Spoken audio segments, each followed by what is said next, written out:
Welcome to the no-nonsense tutorial on how to add an Ascent Lite Plus to your UMX Viper 30 from E-flite. Let's begin. For starters, we're going to need this 3D printed part. If you have a 3D printer, go over to our Thingiverse page and download it and print it yourself. I printed this in lightweight foaming PLA, so make sure if you want to print it in that same lightweight foaming PLA, use the profile that we provided so it prints really nice and slow and looks pretty decent in the end. If you don't want to print it in lightweight foaming PLA, that's fine. Do whatever you want.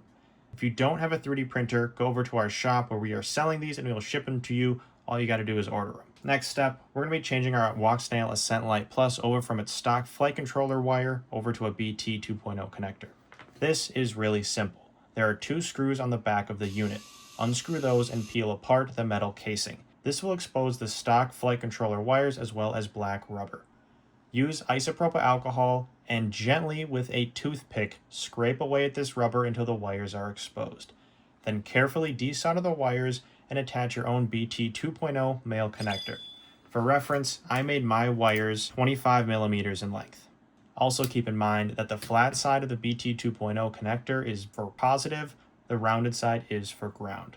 Once you've soldered on your wires to your BT 2.0 male side and to the board, reassemble your Walksnail Ascent Lite Plus by screwing in those two screws, and it should look like this in the end. Next up is creating the 5-volt regulator circuit. This step will require a few different parts. One, the balance lead connector to a 4-cell battery, a female BT 2.0 connector, a 5-volt regulator, this one's from Maytech, and a bit of wire. Measure out 150 millimeters of 22 gauge wire in black and red.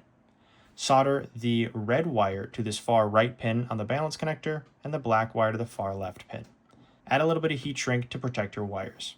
After that's done, wire the black and the red to the voltage input and the ground on your Maytech 5-volt regulator. Then measure out 25 millimeters of 22 gauge wire and connect that to your female BT 2.0 connector, just like we have here.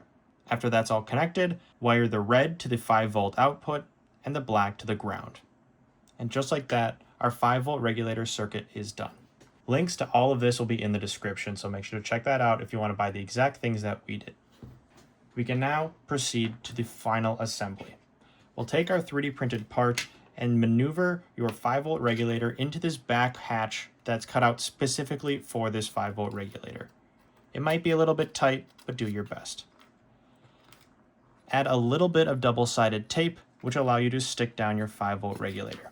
Then we're going to need 4 screws that came with the Ascent Lite Plus, which will help us attach everything to this build. There are 4 screw holes in the back, but only 2 screw holes available on your unit. Use the 2 screw holes that are available. Then attach your camera to the front screw mounts with the remaining 2 screws. Last but not least, make sure to plug in your BT 2.0 connectors. And that's it. That's how you add your Walksnail Ascent Lite Plus to your Viper 30 from E-flite. If you like this style of tutorial, make sure to like and subscribe, and check out our other video for a little bit more in-depth and flight footage. Thanks for watching.